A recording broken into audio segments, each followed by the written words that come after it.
Assalamualaikum warahmatullahi wabarakatuh. Perkenalkan, nama saya Muhammad Ade Frediana.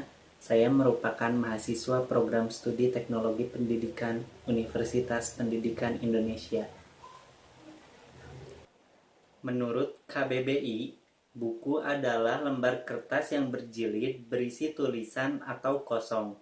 Sedangkan menurut Oxford Dictionary, buku adalah hasil karya yang ditulis atau dicetak dengan halaman-halaman yang dijilid pada satu sisi. Setiap hari, kita selalu bertemu dengan buku. Beragam aktivitas yang kita lakukan seringkali melibatkan buku.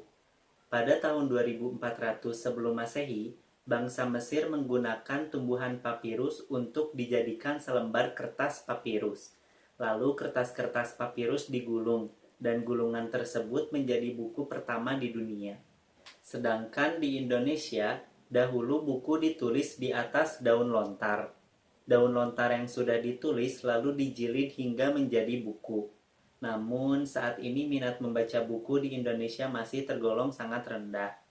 Terbukti dari beberapa survei yang hasilnya kurang menggembirakan. Salah satunya adalah hasil survei PISA. PISA atau Program for International Student Assessment adalah program 3 tahunan yang digagas oleh OECD atau Organization for Economic Cooperation and Development untuk mengukur kompetensi belajar peserta didik global. Menurut data yang diterbitkan oleh OECD, Indonesia konsisten menempati urutan 10 terbawah dalam kategori membaca.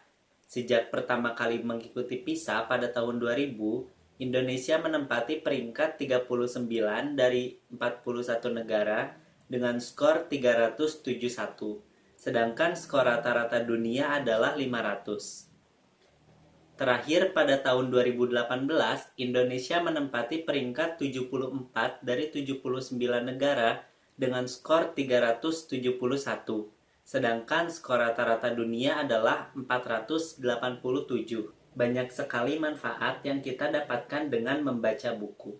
Membaca buku dapat meningkatkan kemampuan berempati. Sejumlah penelitian menemukan orang yang gemar membaca buku fiksi sastra mempunyai kemampuan yang tinggi untuk berempati dan memahami perasaan orang lain. Membaca buku dapat menambah kemampuan berbahasa. Membaca buku dapat meningkatkan kemampuan berbahasa karena dalam buku terdapat ribuan kosakata yang dapat meningkatkan kemampuan berbahasa. Membaca buku dapat mencegah penurunan fungsi kognitif. Beberapa studi mempelajari hubungan antara kebiasaan membaca buku dan penurunan fungsi kognitif pada lansia. Hasilnya, fungsi kognitif pada lansia yang rajin membaca buku cenderung meningkat. Setelah mengetahui berbagai manfaat yang kita dapatkan dengan membaca buku, sangat disayangkan aktivitas membaca di negeri kita masih belum membudaya.